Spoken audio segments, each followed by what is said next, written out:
नमस्कार बच्चों, आज हम कक्षा 9 स्पर्श भाग 1 रहीमदास जी के दोहे के अर्थ जानेंगे। अर्थ जानने से पहले हम रहीमदास जी के जीवन के बारे में संक्षिप्त जानकारी प्राप्त कर लेते हैं। रहीमदास जी का जन्म 17 दिसंबर 1556 लाहौर पाकिस्तान में हुआ था और मृत्यु 1 अक्टूबर 1627 में हुई थी। इनका पूरा नाम अब्दुल रहीम खान था। खान की उपाधि मुगल सम्राट अकबर ने दी थी। यह अकबर के 9 रत्नों में से एक थे। रहीमदास जी को फारसी, संस्कृत, हिंदी, अवधी, ब्रज भाषाओं की अच्छी जानकारी थी और इनके नीतिपरक दोहे बहुत ही प्रचलित हैं। इस पाठ में रहीमदास जी ने दूसरों के साथ कैसा बर्ताव करना चाहिए इसकी शिक्षा देते हैं और यह भी बता रहे हैं कि मनुष्य को कौन से काम करने चाहिए और कौन से काम नहीं करने चाहिए। चलिए रहीमदास जी के दोहों के अर्थ जानते हैं। अब हम रहीम जी के दोहे पढ़ना शुरू करते हैं। रीमन धागा प्रेम का मत तोड़ो चटकाए, टूटे से फिर ना मिले गांठ परी जाए। चटकाए मिस चटक कर झटके के साथ परी जाए मिस पड़ जाती है। इस दोहे में रहीमदास जी कहते हैं कि प्रेम धागे के समान कोमल होता है। इसे कभी भी चटकाकर अर्थात खींचकर नहीं तोड़ना चाहिए। अगर टूट जाए तो वह जुड़ता नहीं, उसमें गांठ पड़ जाती है। कहने का भाव है कि प्रेम संबंधों में पहले जैसा विश्वास नहीं रहता। अगर धागे की तरह जुड़ भी जाए तो पहले जैसा प्रेम नहीं रहता, उसमें कहीं न कहीं अविश्वास रूपी गांठ पड़ जाती है। इसलिए प्रेम संबंधों को बिना सोचे समझे एक झटके में नहीं तोड़ना चाहिए। अगला दोहा पढ़ते हैं। रीमन निज मन की बिथा, मन ही राखो गोए, सुनी अठिले लोग सब, बांटी न लेहे कोए। बिथा मीन्स दुख, राखो गोए मैंने छिपा कर रखना, अठिले मैंने मजाक उड़ाना, ले मैंने लेंगे, कोई मैंने कोई। इस दोहे में रहीम जी अपने मन की पीड़ा दूसरों को न बताने का उपदेश देते हुए कहते हैं कि अपने मन की पीड़ा अर्थात दुख को अपने मन में छिपा कर रखना चाहिए, क्योंकि सब तुम्हारी बातें सुनकर तुम्हारा मजाक ही उड़ाएंगे, कोई तुम्हारा दुख बांटेगा नहीं। कहने का भाव ये है, इस संसार में बहुत निर्दयी लोग हैं जो दूसरों के दुखों को सुनकर उसे कम करने की बजाय उसका मजाक उड़ाते हैं। प्रत्येक व्यक्ति की सोच और समझ अलग होती है। यदि किसी को कोई बात दुख देती है तो दूसरे की नज़र में शायद वह दुख का कारण नहीं होता। कुछ लोग दूसरों के घावों पर नमक छिड़कते हैं, इसलिए हमें किसी के सामने अपने दुखों को बताना नहीं चाहिए। अगला दोहा पढ़ते हैं। एके साधे सब सदे, सब साधे सब जाए, रीमन मूल्हे सींच बो, फूले फले अघाए। साधे साधने पर, पा लेने पर, सदे सद जाते हैं, जाए चले जाते हैं, नष्ट हो जाते हैं, मूले जड़ को, अघाए तृप्त। इस दोहे में रहीमदास जी कहते हैं कि हमें एक इष्ट देवता अर्थात एक ईश्वर की आराधना करनी चाहिए। ऐसा करने से सभी कार्य सफल हो जाते हैं। अलग अलग देवी देवताओं या लोगों की पूजा करने से सभी कार्य सफल नहीं होते हैं। रहीम जी पेड़ पौधे के दृष्टांत द्वारा यह बात सिद्ध करने का प्रयास करते हैं। वह कहते हैं कि जिस प्रकार पेड़ पौधे की जड़ को सींचते हैं अर्थात पानी देते हैं, वह पानी स्वयं पेड़ पौधे की टहनियों, पत्तों, फूल, फलों तक पहुंच जाता है। हमें अलग से उसके सभी भागों को पानी नहीं देना पड़ता, वे तृप्त हो जाते हैं। ठीक इसी प्रकार एक इष्ट देवता यानी एक परमात्मा के प्रति की गई भक्ति से मनुष्य को सभी फलों की प्राप्ति हो जाती है, अर्थात वह सभी संसारिक उपलब्धियों को प्राप्त कर लेता है। अगला दोहा पढ़ते हैं। चित्रकूट में रमी रहे रीमन अवध नरेश, जा पर विपदा पड़त है सो आवत यह देश।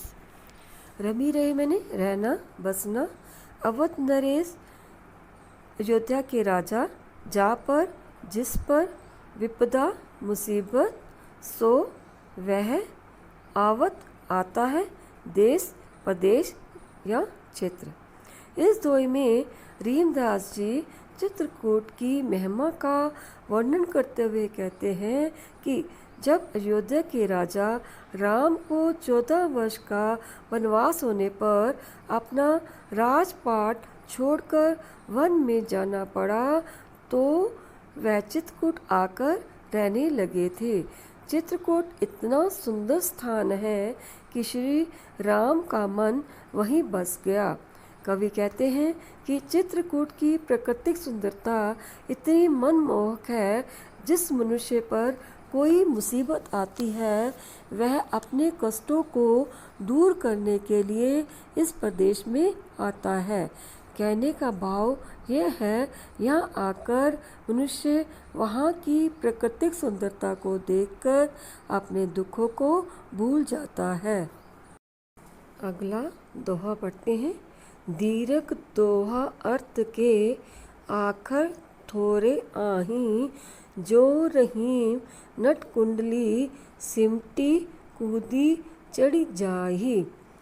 दीर्घ लंबे गहरे, अर्थ भाव, आखर अक्षर, थोड़े कम, नट बाजीगर, ये लोग रस्सी पर चलने में निपुण होते हैं। अहीं होते हैं, कुंडली सांप के गोलाकार बैठने की मुद्रा, सिमटी सिकुड़कर चढ़ी जाए चढ़ जाते हैं। इस दोहे में रीमदास जी दोहे के महत्व का वर्णन करते हुए कहते हैं कि दोहे में अक्षर बहुत थोड़े होते हैं पर उसमें गहरा अर्थ छिपा होता है।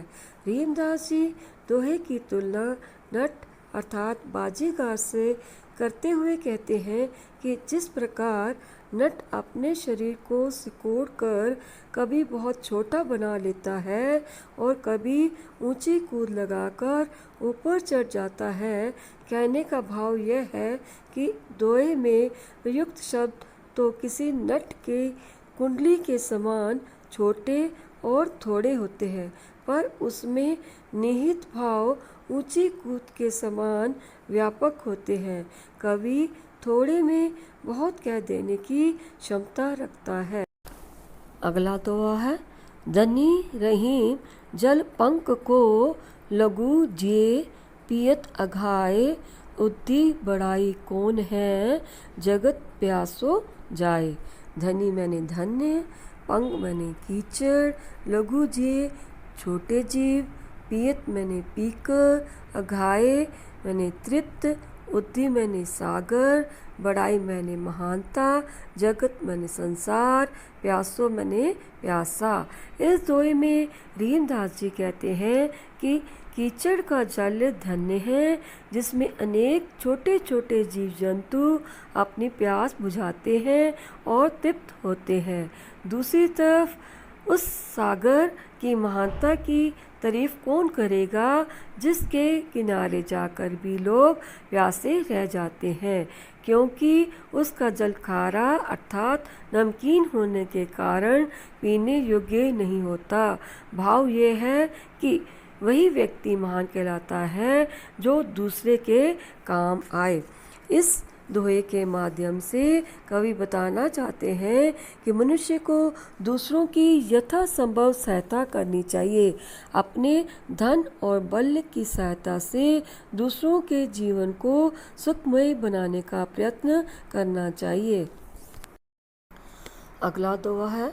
नाद रीझी तन देत मृग, नर तन हेत समेत, ते रहीं पशु से अधिक, रीझो कछु न देत। नाद ध्वनि, आवाज़, संगीत। रीझी प्रसन्न होकर, मोहित होकर। मृग हिरण, नर मनुष्य। हेत हेतु, कारण, समेत, सहित। इस दोहे में रीमदास जी कहते हैं कि संगीत की मधुर ध्वनि सुनकर हिरण अपने प्राण तक न्यौछावर कर देता है। इसी प्रकार किसी के कार्य अथवा कला पर मुग्ध होकर कुछ लोग धन देते हैं। कवि कहते हैं कि वे मनुष्य पशु से भी निम्न अर्थात नीच हैं, जो किसी पर प्रसन्न होकर भी उसे कुछ नहीं देते हैं। माना जाता है कि हिरण संगीत की ध्वनि पर रीझ अर्थात प्रसन्न हो जाते हैं। शिकारी हिरणों की इस आदत को जानते हैं, इसलिए वे इस विधि को अपनाते हैं और हिरण अपनी इस आदत के कारण अपने प्राण खो देते हैं। इस दोहे द्वारा हमें यह सीख मिलती है कि हमें दूसरों के गुणों की सराहना करनी चाहिए और उन्हें प्रोत्साहन हेतु कुछ न कुछ पुरस्कार देना चाहिए। अगला दोहा है, बिगड़ी बात बने नहीं, लाख करो किन कोय, रीमन फाटे दूध को, मथे न माखन होए। बिगड़ी मैंने बिगड़ी हुई, करो किन कोय मैंने कुछ भी क्यों ना करे, फाटे मैंने फटा हुआ, मथे मैंने मथना। इस दोहे में रहीमदास जी कहते हैं कि मानव को सोच समझकर व्यवहार करना चाहिए, क्योंकि जब एक बार बात बिगड़ जाती है तो वह लाख प्रयत्न करने पर भी फिर बनती नहीं है। कवि अपनी इस बात को स्पष्ट करते हुए कहते हैं कि जिस प्रकार फटे हुए दूध को चाहे कितना ही क्यों ना मथा जाए, उसमें से मक्खन नहीं निकाला जा सकता। इस दोहे के माध्यम से हमें सीख मिलती है कि अपनी जीवा अर्थात जीभ पर नियंत्रण रखना चाहिए। बिना सोचे समझे कड़वे बोल बोलने से बात बिगड़ जाती है, जो फिर जल्दी बनती नहीं। अगला दोहा है, रीमन देखी बड़ेन को, लघु न दीजिए डारी, जहाँ काम आवे सुई, कहाँ करे तरवारी। बड़ेन मैंने बड़ा, कोई व्यक्ति आयु, जाति, शक्ति, धन, पद, बुद्धि आदि किसी भी प्रकार से बड़ा हो सकता है। लघु यानी छोटा, कोई व्यक्ति आयु, जाति, पद, धन, बुद्धि आदि किसी भी प्रकार से दूसरों की अपेक्षा छोटा हो सकता है। डारी मैंने फेंकना, छोड़ना, तरवारी मैंने तलवार। इस दोहे में रहीमदास जी बड़ों और छोटों का समान महत्व बताते हुए कहते हैं कि हमें बड़े व्यक्तियों को सामने देखकर छोटे लोगों की अपेक्षा नहीं करनी चाहिए, क्योंकि छोटों का अपना अलग महत्व होता है। रहीम जी आगे कहते हैं कि जिस काम को करने में सुई का प्रयोग होता है, वह हम तलवार का प्रयोग नहीं कर सकते। कहने का भाव है कि हमें भी किसी को छोटा मानकर उसकी अपेक्षा अर्थात निरादर नहीं करना चाहिए। इस संसार में सभी महत्वपूर्ण है और सभी की अपनी अपनी उपयोगिता है। जो कोई विशेष काम बड़े नहीं कर पाते, उन्हें छोटे समझे जाने वाले बखूबी अर्थात अच्छी तरह से कर लेते हैं। अगला दोहा है, रीमन निज संपत्ति बिना, कौ न विपत्ति सहाय, बिनु पानी जो जलज को, नहीं रवि सके बचाए। निज मैंने अपनी, संपत्ति मैंने धन दौलत, को मैंने कोई, विपत्ति मैंने मुसीबत संकट, सहाय सहायक, जलज कमल, रवि सूर्य सूरज। इस दोहे में रहीम दास जी कहते हैं कि अपनी संपत्ति के अलावा मुसीबत में कोई सहायक सिद्ध नहीं होता, अर्थात मुसीबत के समय अपना धन ही काम आता है। जैसे पानी के बिना कमल को सूर्य भी नहीं बचा सकता, यद्यपि सूर्य कमल का पोषण करता है, तथापि पानी नहीं होता तो कमल सूख जाता है। कहने का भाव है कि मानव जीवन में आने वाली विपत्ति में कोई भी सदा के लिए सहायक नहीं बनता। मुसीबत के समय अपनी संपत्ति ही सहायक बनती है। संपत्ति ही मनुष्य को मानसिक व आर्थिक सहारा देती है। अगला दुआ है, रहीमन पानी राखिए बिनु पानी सब सून, पानी गए न उबरै मोती मानुष चून। पानी स्वाभिमान सम्मान चमक जल, राखिए बनाए रखना, सून मैंने सूना व्यर्थ, उबरे महत्व होना, मानुष मैंने मनुष्य। इस दोहे में रहीम दास जी भिन्न अर्थों में पानी का महत्व बताते हुए कहते हैं कि मनुष्य को अपने मान सम्मान का सदैव ध्यान रखना चाहिए। मान सम्मान के बिना मनुष्य का महत्व उसी प्रकार नहीं रहता जिस प्रकार चमक रहित मोती का तथा बिना जल के आटे का महत्व नहीं रहता। कहने का भाव यह है कि जिस मोती से पानी उतर जाता है अर्थात उसकी चमक समाप्त हो जाती है तो उसका कोई मूल्य नहीं रहता। मनुष्य का पानी उतरने से आशय मनुष्य का मान सम्मान समाप्त हो जाता है। चून के यहाँ दो अर्थ हैं, आटा और चूना।